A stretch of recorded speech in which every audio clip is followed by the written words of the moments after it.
Assalamualaikum warahmatullahi wabarakatuh.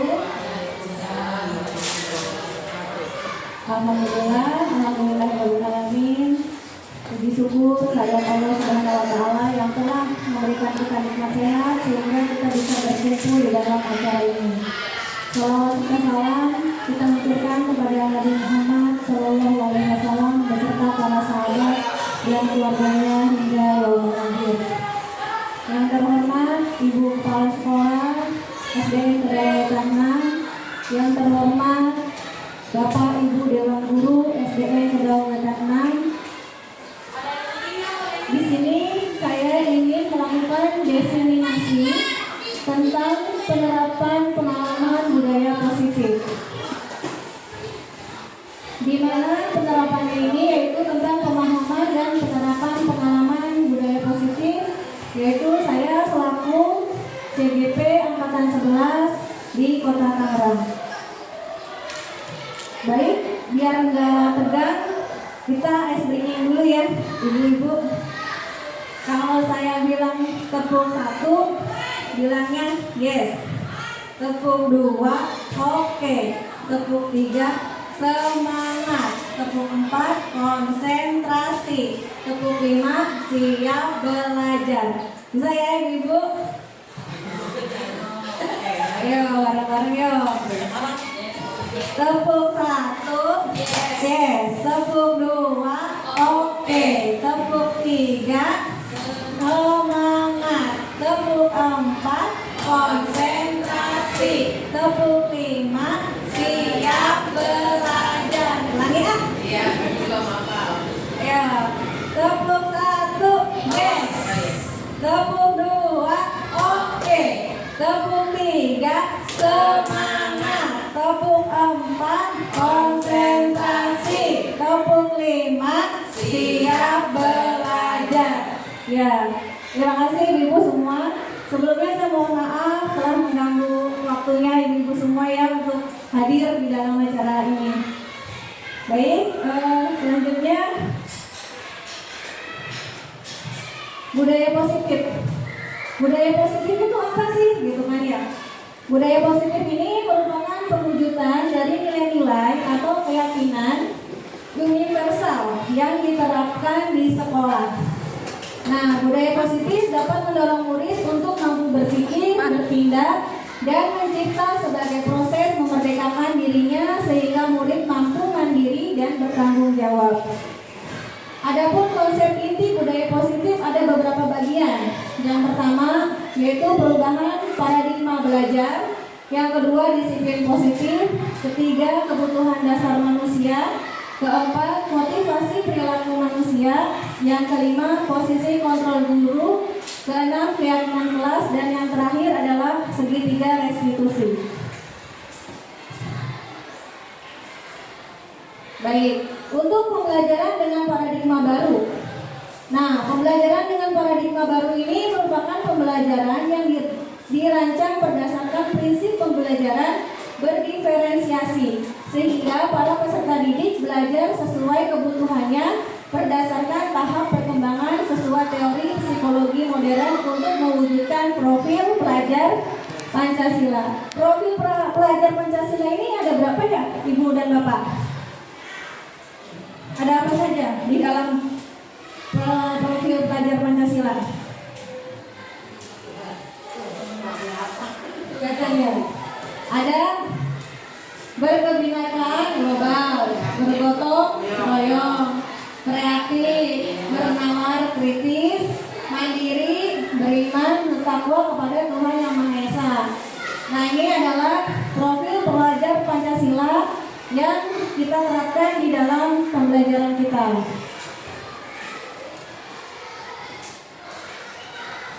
Selanjutnya yaitu disiplin positif. Disiplin positif ini adalah pembiasaan-pembiasaan hal yang baik mencakup sikap atau perilaku maupun tutur kata oleh seluruh warga di sekolah, terutama murid, agar dapat berkembang menjadi pribadi yang kritis, mandiri, dan bertanggung jawab. Kira-kira kalau pribadi yang kritis itu contohnya seperti apa ya Bapak dan Ibu? Ya, berpikir kritis. Ya, selamat datang Ibu. Silakan. Ada yang bisa menjelaskan berpikir kritis, mandiri, bertanggung jawab? Ayo, silakan.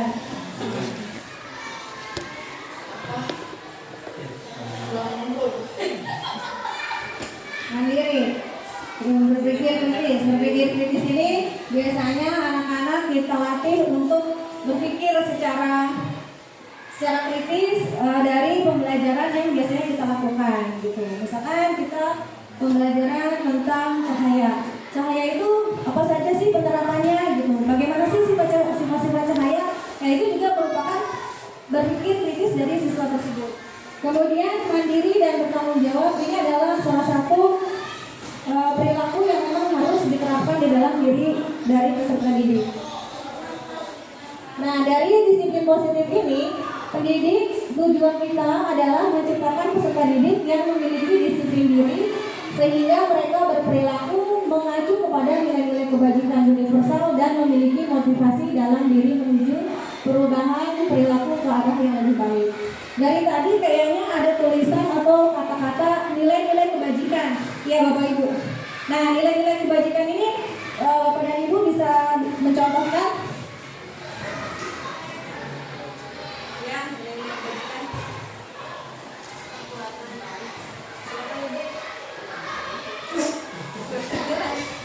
Perbuatan baik yang dilakukan siswa di sekolah, ya misalnya teman-temannya atau dia berbagi makanan dengan temannya. Ya, terima kasih Ibu Kus. Baik, selanjutnya Ibu. Sama. Mungkin Guntur beda.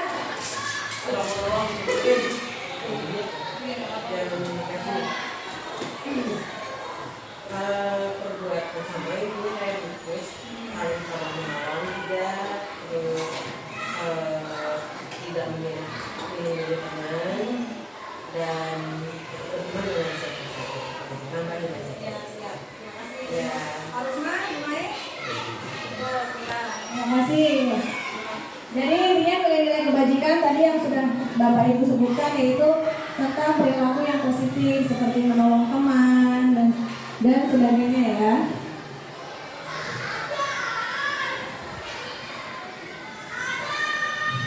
Baik. Di sini ada kebutuhan dasar manusia. Kebutuhan dasar manusia itu apa sih gitu kan? Kebutuhan dasar manusia ini merupakan sesuatu yang kita lakukan untuk mendapatkan apa yang kita lakukan. Seluruh tindakan yang kita lakukan memiliki tujuan, semua usaha terbaik yang kita lakukan agar kebutuhan dasar kita terpenuhi dengan baik. Nah, di sini ada beberapa kebutuhan dasar manusia. Yang pertama yaitu bertahan hidup, yang kedua kasih sayang dan rasa diterima, ketiga penguasaan, keempat kebebasan, dan yang terakhir kesenangan. Kebutuhan dasar manusia tentang bertahan hidup itu apa saja? Yaitu seperti makanan, pakaian, tempat tinggal, keamanan, dan kesehatan. Kemudian rasa kasih sayang dan rasa diterima, dipedulikan, berbagi, kerjasama, dan menjadi bagian dalam kelompok. Kemudian untuk penguasaan, harga diri, keinginan untuk dianggap, memimpin, berprestasi, diakui, dan didengar.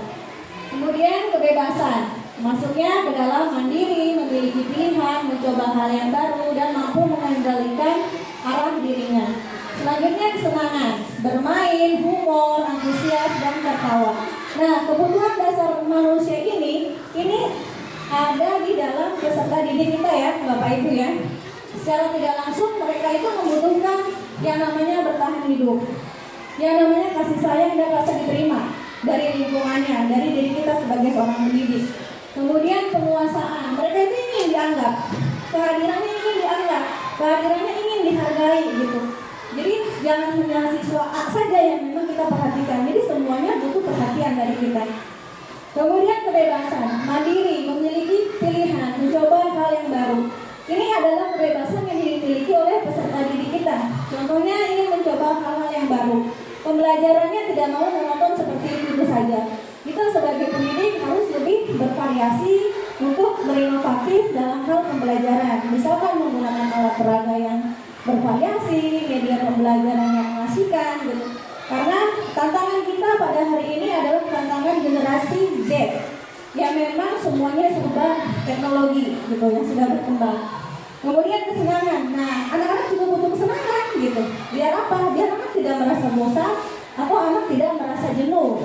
Misalkan kita ajak dia bermain, kita ajak dia bercanda dengan humor seperti ini dan antusias serta tertawa.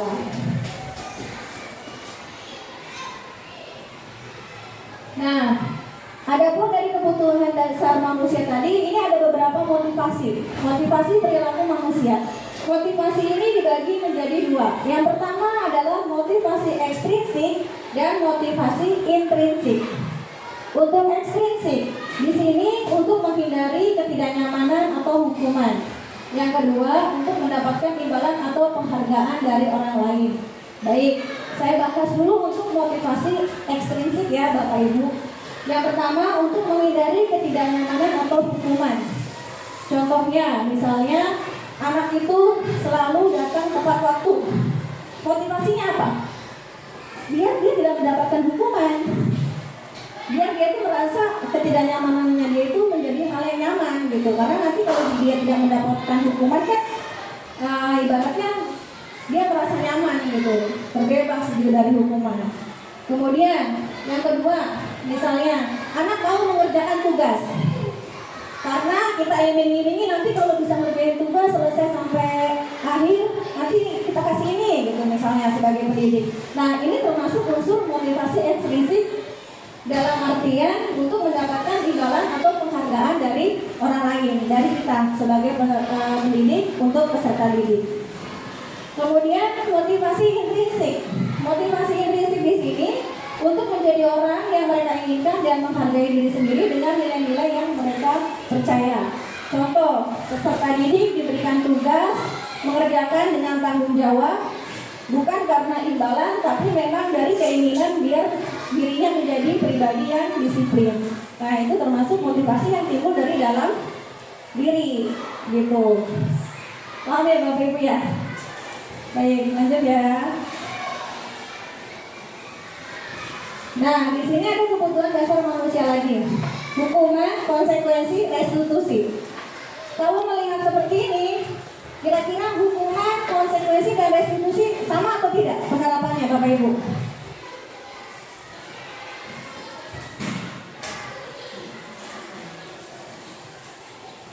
Kalau hukuman tidak terencana atau tiba-tiba.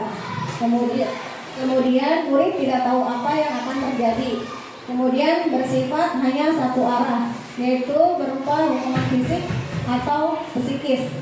Ini ciri-ciri dari hukuman. Misalkan anak datang ke sekolah terlambat. Kamu datang terlambat, udah kamu langsung ngepel atau langsung nyapu. Nah, ini termasuk hukuman karena tidak terencana atau tiba-tiba. Kemudian konsekuensi, terencana atau disepakati sesuai peraturan. Jadi kita membuat sebuah peraturan, ketika kita melanggar, konsekuensinya adalah ini. Nah, ini termasuk contoh dari konsekuensi. Kemudian murid tetap dibuat tidak nyaman karena adanya konsekuensi itu gitu. Sikap guru selalu memonitor murid. Misalkan kesepakatannya seperti ini. Kalau datang terlambat, konsekuensinya adalah menulis satu halaman penuh gitu misalkan. Itu masuknya ke dalam konsekuensi. Kemudian di restitusi, proses menciptakan kondisi bagi murid untuk memperbaiki kesalahan. Proses kolaboratif yang mengajarkan murid untuk mencari solusi sendiri. Nah, dalam penerapan restitusi ini, kita harus menciptakan kondisi yang nyaman. Misal, ada peserta didik kita yang melakukan kesalahan, kita menggunakan restitusi untuk menciptakan kondisi murid itu bisa memperbaiki atau belajar dari kesalahan yang telah diperbuat. Nah, di sini ada posisi kontrol guru. Kita sebagai tenaga pendidik, kita sebagai guru. Ada 5 posisi kontrol. Yang pertama adalah penghukum. Yang kedua, pembuat rasa bersalah. Yang kelima teman, yang ketiga teman, yang keempat pemantau, yang kelima adalah manajer. Dari posisi kontrol guru ini kita harus mempelajarinya ya Bapak Ibu. Apa saja sih penghukum, kemudian membuat rasa bersalah, teman, pemantau, dan manajer itu. Baik. Contoh 5 posisi kontrol guru. Saya mengambil kasus di sini siswa tidak mengerjakan tugas pembelajaran yang diberikan guru. Kalau kita sebagai tipe kontrolnya sebagai penghukum, kita akan melakukan seperti ini. Berdiri dengan sebelah kaki di depan kelas. Itu adalah tipe dari penghukum. Kemudian, kalau misalkan kita dari posisi kontrol yang membuat merasa bersalah, kesekian kali ibu sudah ingatkan, kamu senang ya melihat ibu terus-terusan bertindak seperti ini. Nah, di sini si guru ini akan melakukan supaya si peserta didik ini merasa bersalah dengan ucapannya seperti ini. Kemudian teman, ayo dong kamu kerjakan tugasnya, nanti kalau sudah selesai kita main games. Ini kayak bahasa kita sebagai teman kepada peserta didik. Lanjut, yaitu pemantau. Pemantau pasti akan berbicara seperti ini.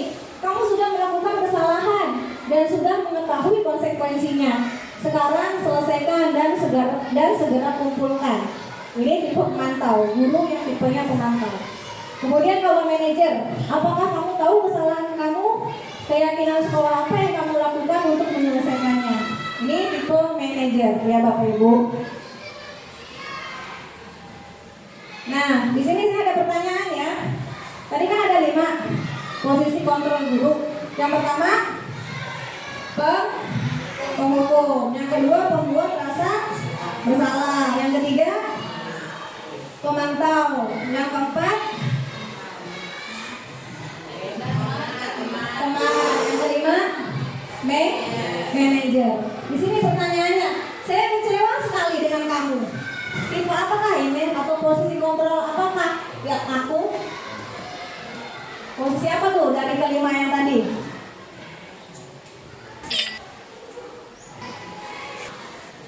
Ya, kan Bu Mae.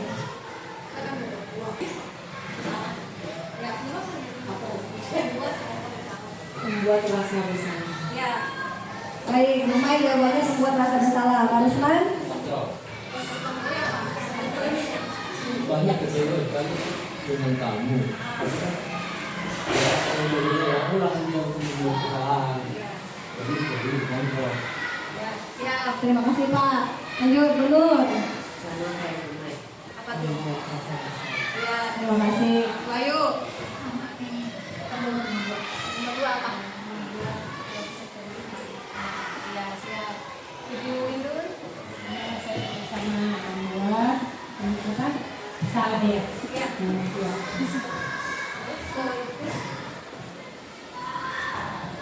Membuat rasa bersalah. Baik, jawabannya hampir sama ya, yaitu pembuat rasa bersalah. Apakah benar Bapak Ibu? Iya benar. Membuat rasa bersalah. Lagi ya. Posisi kontrol apakah aku? Kamu tidak pernah benar melakukannya. Sekarang keliling lapangan 3 kali. Yang pertama. Iya Bu, silakan Bu Indul. Yang pertama penghukum ya. Ya. Ya, yang pertama penghukum. Ya, baik. Yang lain sama jawabannya penghukum ya. Coba kita lihat jawabannya ya. Ya, betul lagi. Kasih konsentrasi semua ini. Penghukum. Lanjut, posisi kontrol apakah aku? Kira-kira bagaimana kamu akan memperbaiki masalah ini? Nah lo, posisi kontrol apa ini? Ya buku, silakan. Oh ya, coba dulu. Ayo, ada 5 kalau tadi udah dijawab 2 benar. Yang keempat, Teman ya? teman. Nomor teman ya? Teman. Manajer.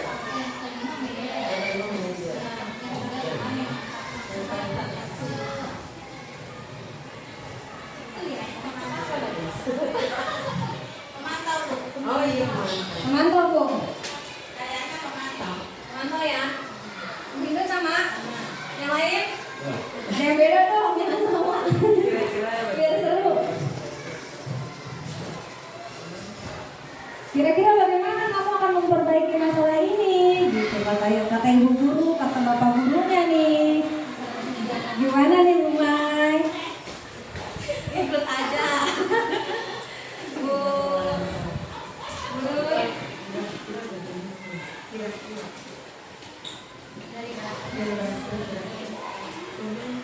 Mantap. Lalu selain jawabannya apa sama? Ya, mantap ya. Coba kita lihat.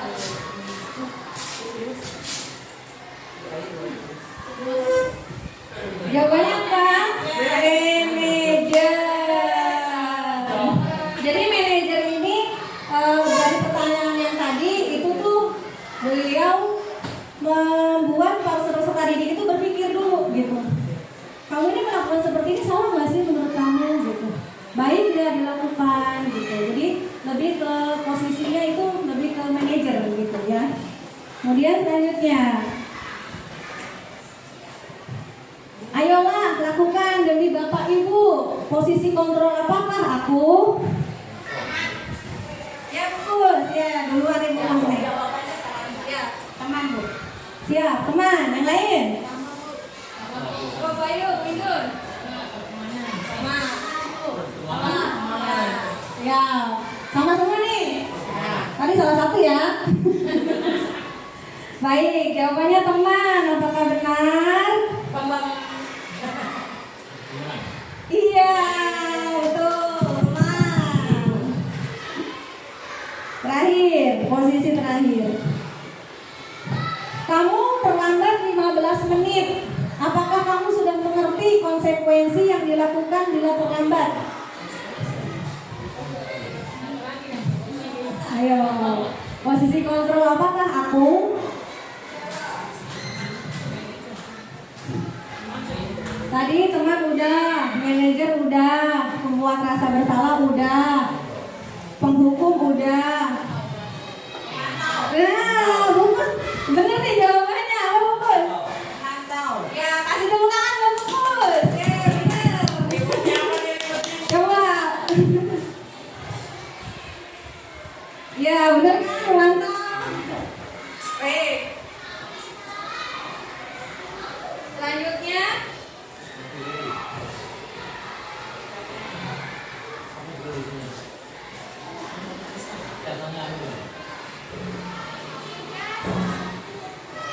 ya, keyakinan kelas. Selanjutnya adalah keyakinan kelas. Di sini keyakinan kelas ini merupakan kesepakatan kelas yang diyakini bersama guru dan murid dengan harapan dapat meningkatkan kedisiplinan murid. Nah, kira-kira Bapak Ibu, peraturan kelas dengan keyakinan kelas itu sama atau berbeda?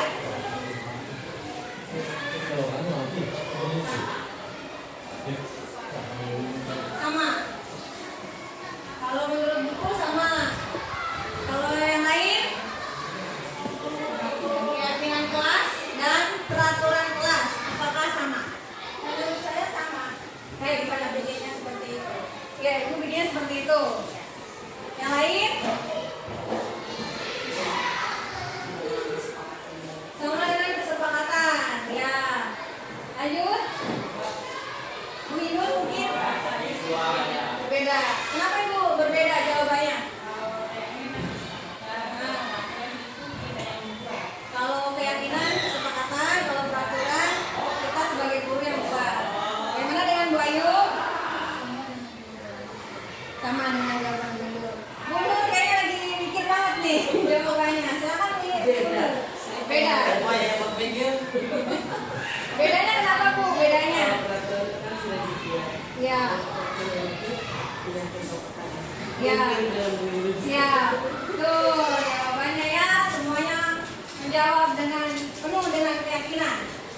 Jadi di sini antara keyakinan kelas dengan peraturan kelas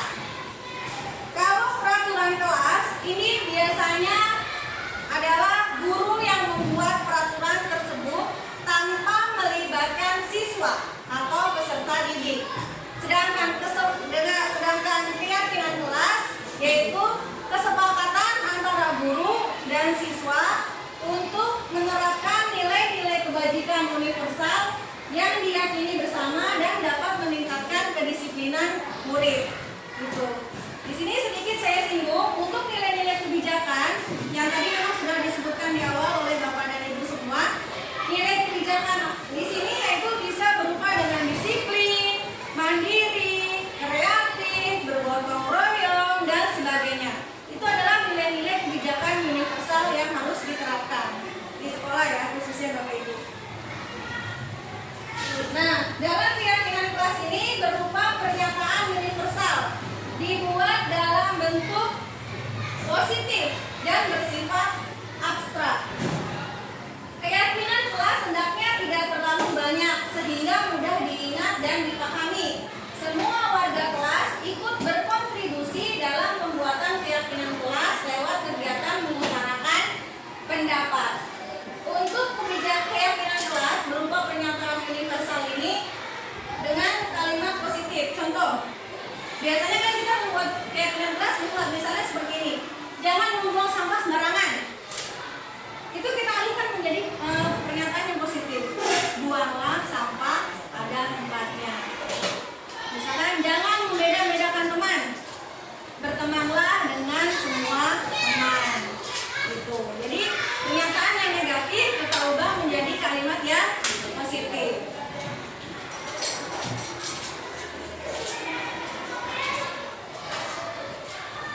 Nah, di sini adalah contoh penerapan keyakinan kelas yang sudah saya buat di kelas saya. Di sini ada prosesnya ya. Prosesnya yaitu ketika saya menanyakan apa saja keyakinan kelas yang ingin diutarakan untuk di kelas kita, gitu. Kemudian di sini anak-anak menempel keyakinan kelas yang sudah mereka lakukan. Di sini ada contohnya yaitu disiplin, kemudian mandiri, kemudian berteman dengan siapa saja. Dari keyakinan kelas ini, jadi anak-anak bisa menerapkan dalam dirinya masing-masing. Poin dalam keyakinan kelas ini seperti ini ya Bapak Ibu, saya contohkan. Misal ada anak kita melanggar sebuah keyakinan kelas. Misal di sini ada jujur. Anak kita berbohong. Anak kita melakukan kesalahan berbohong. Nah, kita ingatkan anak didik kita. Kamu ingatkan bagaimana keyakinan kelas kita gitu. Jadi nanti anak-anak akan ingat apa saja keyakinan kelas yang sudah kita buat. Terus keyakinan apa? Keyakinan kelas apa yang sudah dilanggar gitu. Jadi nanti siswa itu paham gitu dengan apa yang sudah dilanggar dari keyakinan kelas yang sudah disepakati di dalam kelasnya.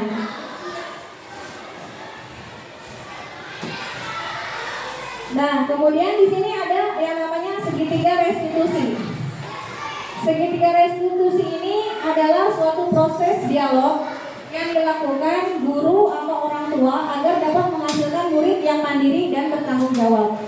Segitiga restitusi membantu murid memiliki tujuan disiplin positif dan memperbaiki dirinya setelah berbuat salah. Restitusi bukan menebus kesalahan, namun untuk belajar dari kesalahan. Tindakan restitusi, segitiga restitusi ini ada 3. Yang pertama, menstabilkan identitas. Yang kedua, validasi tindakan yang salah. Kemudian yang terakhir, menanyakan keyakinan. Yang menanyakan keyakinan di sini adalah menanyakan keyakinan kelas. Baik, poin pertama, menstabilkan identitas. Contoh kita sebagai guru, kita akan berbicara kepada murid kita. Berbuat salah itu manusiawi. Pasti semua orang pernah melakukan kesalahan. Kemudian, tidak ada manusia yang sempurna. Lanjut, Bapak atau Ibu juga pernah melakukan kesalahan seperti itu. Selanjutnya, Bapak atau Ibu tidak tertarik mencari siapa yang salah, tetapi Bapak atau Ibu ingin mencari solusi dari permasalahan ini. Dan yang terakhir, kamu berhak merasa begitu. Ini adalah kata-kata untuk menstabilkan identitas kepada peserta didik kita. Jadi peserta didik kita tidak merasa terhakimi. Misalnya dia berbuat kesalahan langsung kita marahin gitu misalnya, itu kan jadi dia posisinya malah tidak mau memberikan alasan nanti, dia malah takut gitu, takut karena dimarahi oleh bapak atau ibu guru. Selanjutnya validasi tindakan yang salah. Yang pertama, kamu pasti punya alasan mengapa melakukan hal itu. Yang kedua, padahal kamu bisa melakukan yang lebih buruk dari ini ya. Kemudian yang terakhir, kamu patut bangga pada dirimu sendiri karena kamu telah melindungi sesuatu yang penting buat kamu. Ini yang namanya validasi tindakan yang salah. Bukan berarti kita membenarkan tindakan yang salah ya Bapak Ibu. Ini kita hanya memvalidasi. Pasti mereka itu melakukan kesalahan ada alasan. Jadi jangan langsung kita sebagai guru langsung menjudge. Wah, anak ini malas, anak ini tidak mau bertanggung jawab. Jangan seperti itu dulu. Kita harus menelusuri apa saja alasan-alasan yang dilakukan oleh anak tersebut. Kemudian menanyakan keyakinan. Ini tahapan yang terakhir, yaitu menanyakan keyakinan. Apa keyakinan kelas kita? Ini untuk bertanya kepada anak-anak, biar dia ingat dengan keyakinan kelasnya. Kemudian nilai-nilai apa yang kita telah sepakati? Nilai-nilai kebajikan ya tentunya ya Bapak Ibu, nilai-nilai kebajikan universal. Kemudian seperti apa gambaran kelas yang ideal menurut kamu? Kamu mau jadi orang yang seperti apa gitu. Jadi ini menanyakan keyakinan pada peserta didik kita. Baik, di sini ada contoh penerapan segitiga restitusi yang sudah saya lakukan dengan murid saya. Akan saya putarkan ya Bapak Ibu untuk videonya.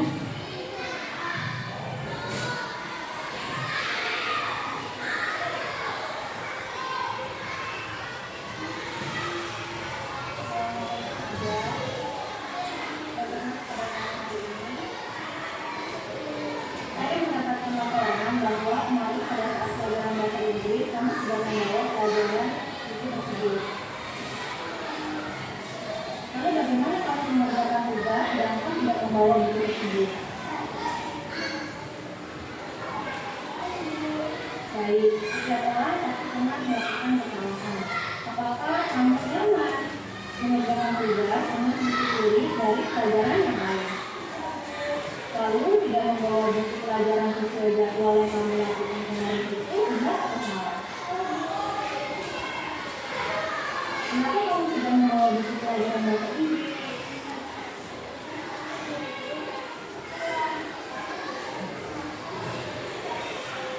Apakah kamu masih akan tidak membawa buku pelajaran sesuai jadwal? Baik, alhamdulillah jika Anda sudah mengetahui kesalahan dan yakin yang dilakukan. Apakah masih ingat kesalahan yang sudah kita buat?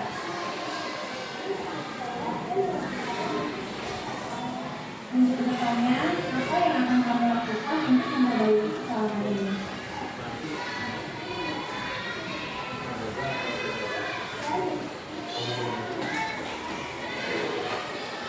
Baik, semoga kamu mendapatkan pelajaran bermakna dari kesalahan yang sudah kamu lakukan. Baik, Bapak Ibu, ini adalah contoh penerapan segitiga restitusi yang sudah saya lakukan.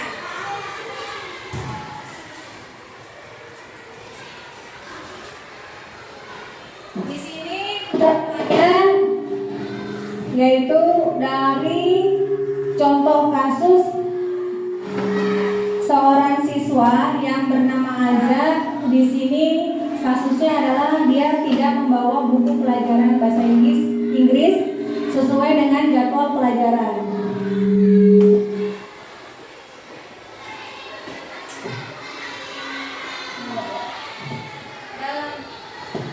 Dalam hal ini saya memanggil siswa tersebut menanyakan alasan bagaimana anak ini tidak membawa buku bahasa Inggris pesannya apa gitu. Jadi pertama saya menanyakan kabar dulu kepada anak ini. Selanjutnya beliau anak ini bercerita, memberikan kabar yaitu dalam keadaan yang baik. Setelah itu anak tersebut saya tanya, kenapa sih kamu tidak membawa buku sesuai jadwal pelajaran, sedangkan buku itu harus dibawa sesuai dengan jadwal gitu. Dan anak ini memberikan alasan bahwa semalam dia tidak sempat mempersiapkan buku tersebut karena terburu-buru untuk berangkat ke sekolah, sehingga anak tersebut lupa untuk mengecek buku apa saja yang memang sudah dibawa dan yang belum dibawa. Dan akhirnya saya bertanya kepada si Aja bahwa Apakah kamu sudah melanggar keyakinan kelas kita? Kata si siswa ini, yaitu, iya Bu, saya sudah melanggar aturan. Aturannya yang mana gitu? Tidak membawa buku sesuai dengan jadwal pelajaran. Nah, ini adalah validasi dari segitiga restitusi yang terakhir, yang saya menanyakan apa saja keyakinan kelas yang sudah kita buat. Apakah kamu masih ingat?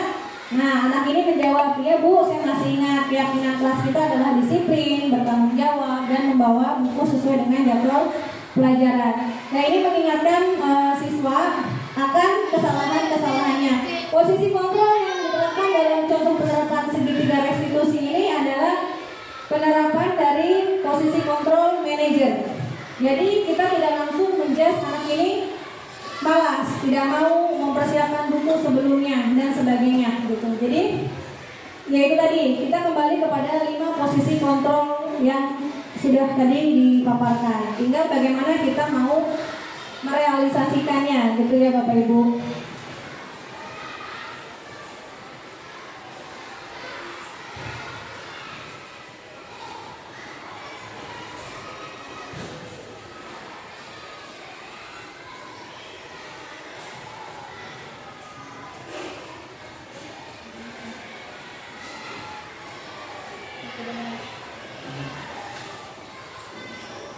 Ya, ini sedikit dari testimoni dari peserta didik yang sudah melakukan segitiga restitusi.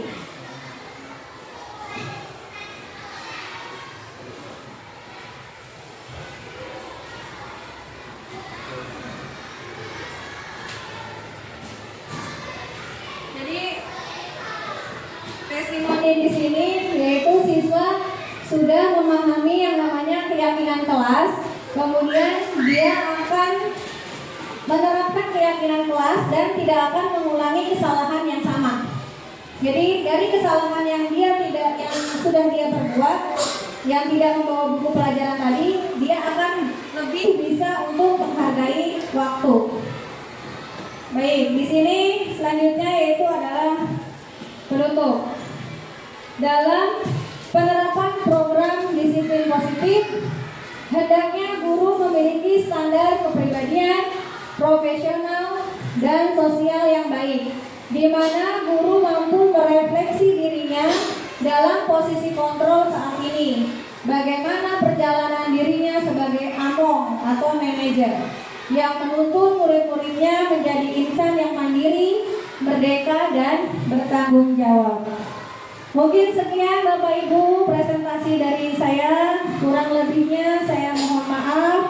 Wassalamualaikum warahmatullahi wabarakatuh.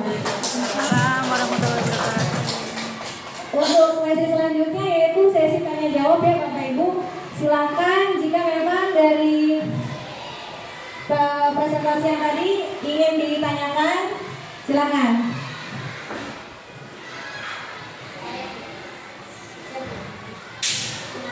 Tentang keyakinan kelas dan kesepakatan dan peraturan. Kalau yang selama ini saya lakukan di kelas itu kan hampir sama ya, kesepakatan. Kalau saya bukan keyakinan, kesepakatan dan peraturan itu hampir mirip. Kalau kesepakatan kan memang kita dengan anak-anak, kalian maunya apa, peraturannya apa, dan hukuman atau sanksinya apabila kalian melakukan kesepakatan yang telah kita sepakati gitu ya. Sebenarnya peraturan juga hampir sama kan? Misalnya keluar minta izin, keluar kelas minta izin, masuk dengan mengucapkan assalamualaikum atau apa dan sebagainya.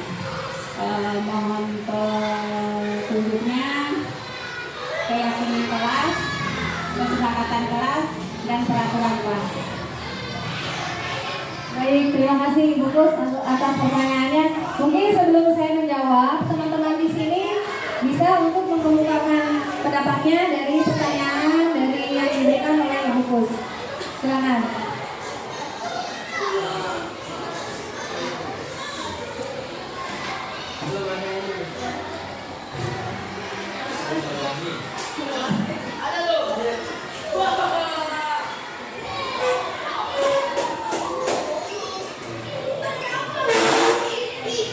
Ya, baik. Terima kasih Bu Kus untuk pertanyaannya.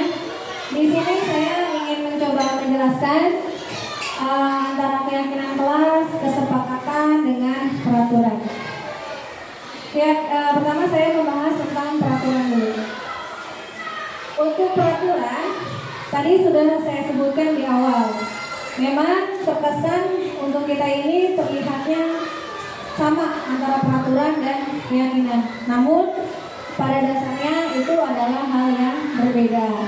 Di mana peraturan itu tadi kita sebagai guru yang membuat aturan tanpa melibatkan siswa. Ya, memang benar. Misalnya ada yang misalkan izin kepada ibu guru atau bapak guru sebelum ke toilet seperti itu. Tetapi itu dalam peraturan itu kita tidak melibatkan murid dalam pembuatannya. Seperti itu. Jadi murid tidak ikut andil.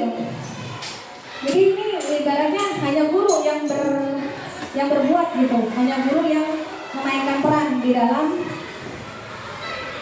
peraturan kelas. Seperti itu. Kemudian untuk kesepakatan dan keyakinan kelas. Keyakinan kelas ini berhubungan dengan kesepakatan. Kenapa berhubungan? Karena ketika kita membuat keyakinan kelas, kita mengajak murid-murid di kelas kita untuk ikut berpartisipasi.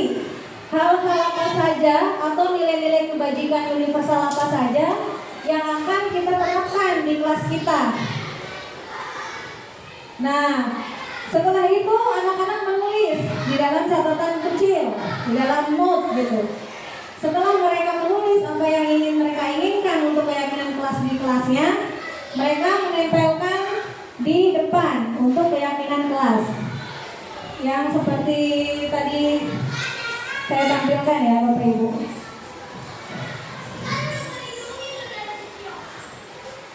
Yang seperti ini ya. Yang keyakinan kelas ini yang seperti ini, nanti setelah dibuat oleh peserta dikumpulkan, masing-masing anak membuat satu keyakinan kelas atau boleh beberapa keyakinan kelas, kemudian nanti ditempelkan di depan seperti ini. Nah, dari keyakinan kelas ini nanti saya sebutkan nih.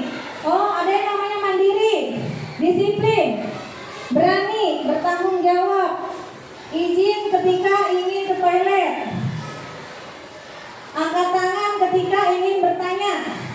Itu saya sebutkan. Dengan keyakinan kelas ini tentunya tadi sudah nilai-nilai kebajikan yang positif. Tidak ada kata-kata yang jangan membuang sampah sembarangan, melainkan menjadi buanglah sampah pada tempatnya, yang seperti tadi ya. Nah, dari keyakinan kelas ini akan muncul sebuah kesepakatan antara guru dengan murid, dengan siswa. Baik anak-anak, ini adalah keyakinan kelas kita yang memang sudah kita buat. Nah, kita membuat kesepakatan nih dengan anak-anak bahwa keyakinan kelas ini harus kita terapkan bersama. Dengan apa tadi? Dengan nanti yang selanjutnya ketika kita melanggar, apa yang akan kita dapatkan? Hukuman, konsekuensi, ataukah restitusi. Nah, penerapan 3 poin ini penerapannya yang dilakukan oleh kita sebagai pendidik. Apakah kita akan memberikan hukuman kepada peserta didik? Ataukah kita akan memberikan konsekuensi ketika peserta didik berbuat kesalahan? Ataukah kita akan menerapkan restitusi, segitiga restitusi yang contohnya tadi sudah saya sebutkan. Jadi mungkin seperti itu Ibu Kus. Sama-sama Ibu. Mungkin ada lagi yang ingin bertanya teman-teman?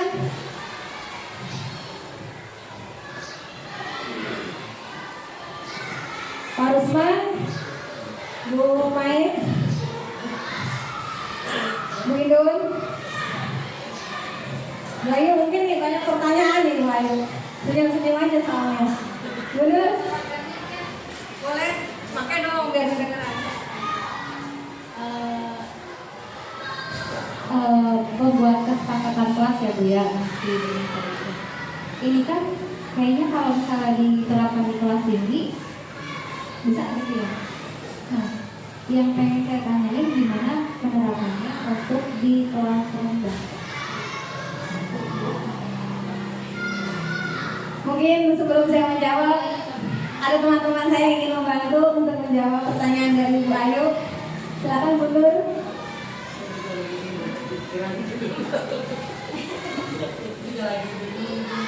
Iya, ini kepala keluarga ya nih. Mengelolanya gimana ya kalau di kelas bawah ya? Ya, Pak Ruslan mungkin mau membantu menjawab. Bu Mai. Nah, gitu. Terus mungkin nih.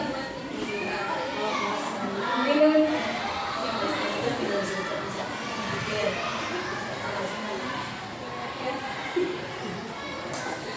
Coba ya kita kalau untuk kesepakatan atau keyakinan kelas ya untuk kelas rendah gitu. Keyakinan kesepakatan ini juga kan baru-baru ini kita dengar ya. Baru kita dengar dan baru juga kita laksanakan beberapa tahun kebelakang gitu kan. Sampai saat ini kita sudah mulai melakukan. Untuk kelas rendah menurut saya itu kebiasaan aja ya.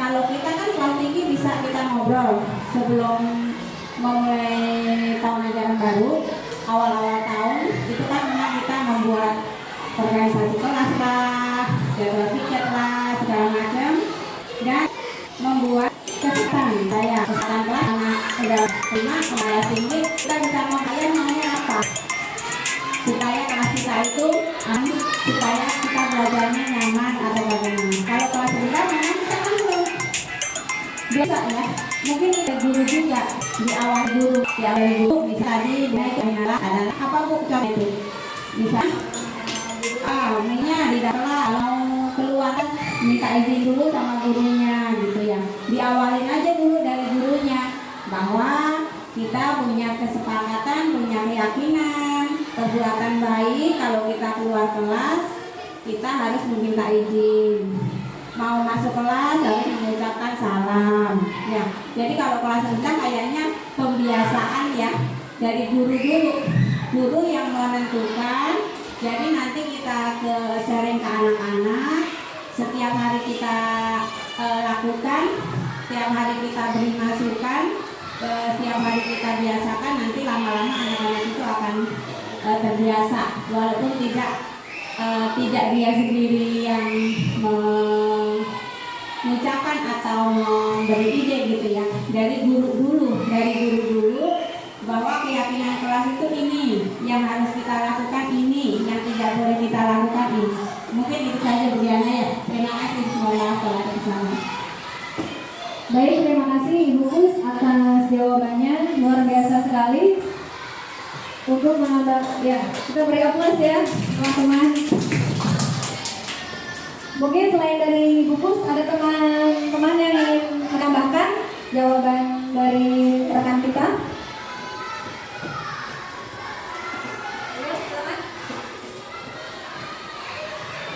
Penambahan aja ya sedikit. Memang kalau kelas rendah itu penerapan keyakinan itu benar-benar dari pembiasaan sambil mungkin kita sambil arahkan dalam biasa dia setiap hari misalkan dia harus makan. Yang bawa bekal jangan berantakan makannya, seperti itu. Buang sampahnya di tempat sampah. Memang awalnya dari kebiasaan. Sambil kita tekankan aja kalau habis makan jangan berantakan, buat makanan buang sampah pada tempatnya, sama apa namanya?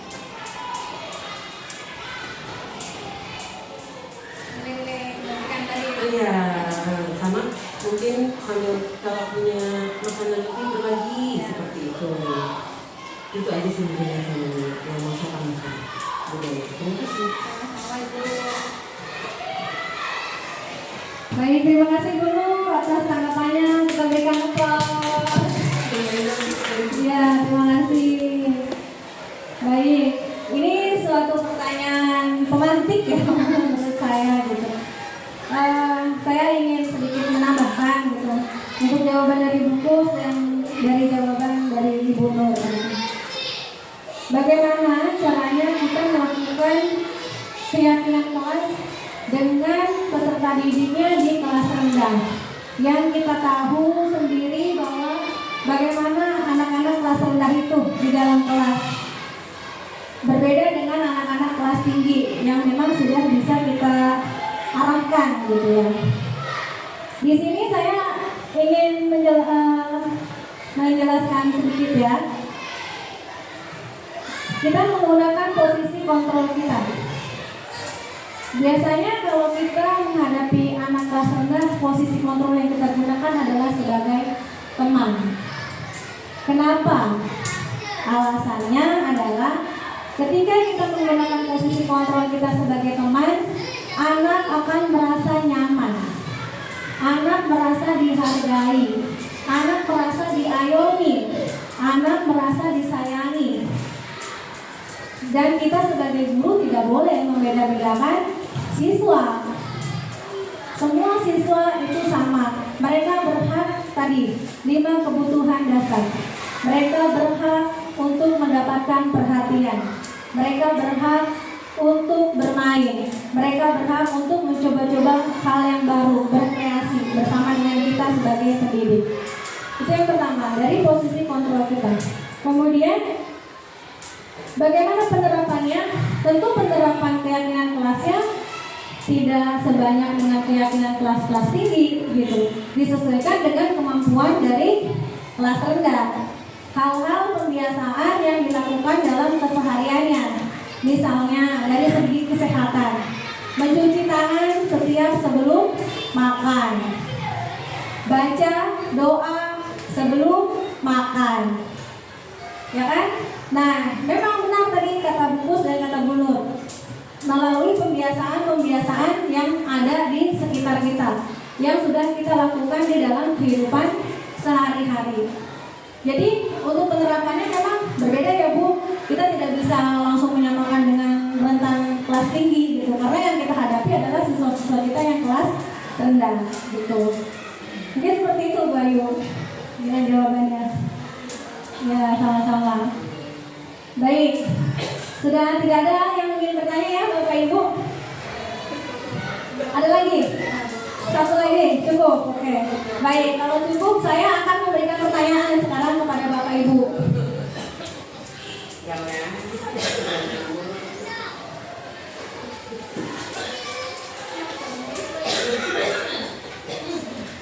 Saya akan membagikan kertas. Ini kertasnya sangat berguna ya Bapak Ibu untuk menulis jawaban yang ada di dalam angan-angan dan pikiran Bapak Ibu semuanya.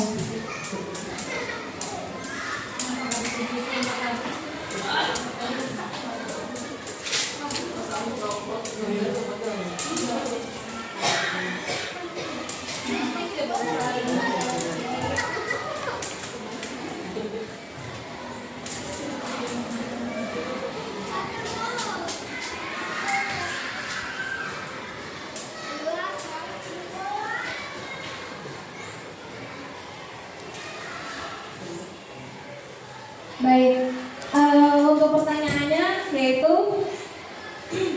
boleh kalau mau dicatat dulu atau memang langsung dijawab ya, saya diktekan. Dari Ya, silakan disiapkan dulu alat tulisnya ya Bapak Ibu. Boleh, pakai pensil boleh. Yang penting bisa terbaca ya Bu.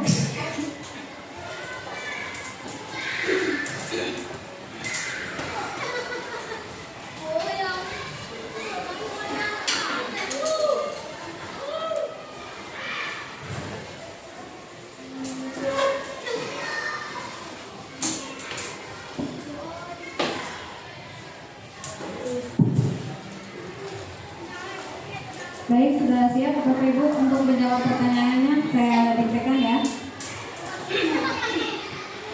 Apa saja yang dipelajari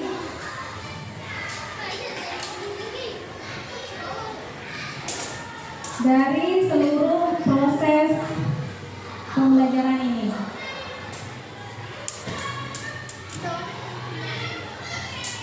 Kemudian yang kedua,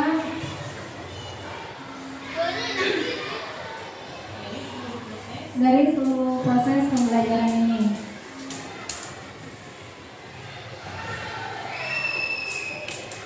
Baik, itu dulu deh, yang kedua nanti aja. Itu dulu.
Baik, kalau sudah silakan ditempelkan di sini ya Bu.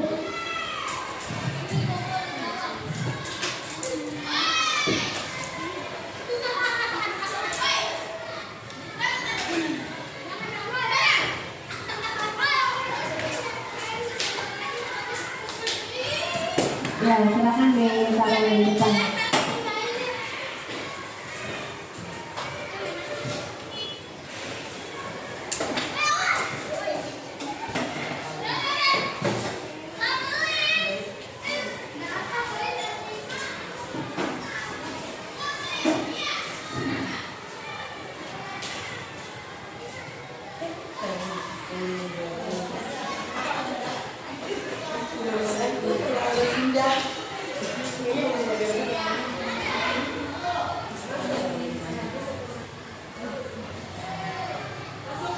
Baik, sudah semua ya mengumpulkan hasil jawabannya. Yaitu salah satunya apa saja yang dipelajari dari seluruh proses pembelajaran ini tentang 5 posisi kontrol guru, motivasi perilaku manusia, budaya positif, disiplin positif yang diterapkan di dalam pembelajaran. Nah, Bapak Ibu, untuk yang kedua, saya mau meminta Bapak Ibu boleh satu atau dua untuk menjawab pertanyaan ke depan secara lisan. Pertanyaannya yaitu bagaimana perasaan Bapak Ibu setelah kita melakukan pembelajaran yang sudah dilakukan. Baik, silakan boleh siapa yang bersedia ingin menjawab di depan. Bu Ayu, Nur, Harusman, Umair, Windun. Oh, baik. Silakan di depan. Depan sini aja. Enggak, di sini aja. Sebagai seorang guru, lebih menambah lagi bahwa kita dalam mendidik anak perlu memotivasi. Motivasi itu bisa datang dari diri kita, yaitu dengan kita mengajar semangat, dengan kita memberi senyuman kepada anak, itu memotivasi siswa agar lebih giat lagi dalam belajar. Dan kita sebagai seorang pendidik tidak boleh memilih-milih, harus adil dalam memberikan kasih sayang dan perhatian. Di dalam kelas itu tidak semua siswa itu aktif dan kreatif. Ada juga yang pendiam dan juga ada yang terlalu over kreatif atau over dalam bertingkah laku. Jadi bagaimana cara kita untuk menanggapi siswa-siswa yang seperti itu? Tidak boleh dengan cara emosi atau dengan langsung menghakimi mereka dengan cara omelan. Jadi banyak pelajaran yang saya dapatkan dari penjelasan dari Bu Diana, ya salah satunya tadi tidak boleh membeda-bedakan dan memberikan perhatian serta kasih sayang yang sama kepada seluruh siswa dan siswi. Demikian, terima kasih. Kita mau maju ke depan untuk merefleksikan pembelajaran hari ini. Insya Allah jangan selalu merasa puas dengan ilmu yang ada. Kita harus tetap belajar sepanjang hayat sesuai dengan filosofi Ki Hajar Dewantara, yaitu belajar sepanjang hayat. Baik Bapak Ibu semua, mungkin untuk presentasi kali ini sudah selesai. Terima kasih banyak atas partisipasinya. Terima kasih telah meluangkan waktunya untuk hadir di dalam acara Desiminasi Budaya Positif ini. Semoga Allah membalas kebaikan Bapak Ibu semua. Sekian dari saya. Mohon maaf